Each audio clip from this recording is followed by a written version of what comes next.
The Erhu is a two-stringed musical instrument dating from the Sung dynasty. It is often played by blind musicians begging on the streets of China. This is the city of Kunming, where an infant girl was abandoned in this alley on the day of her birth, then taken to this orphanage and given to us as our daughter Lyra 16 months later.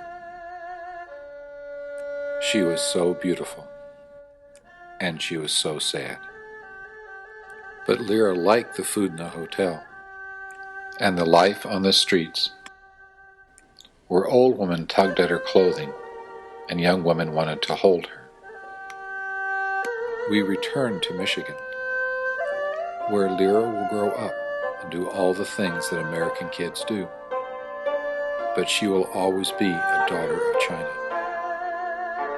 I will teach her about this land and its long history,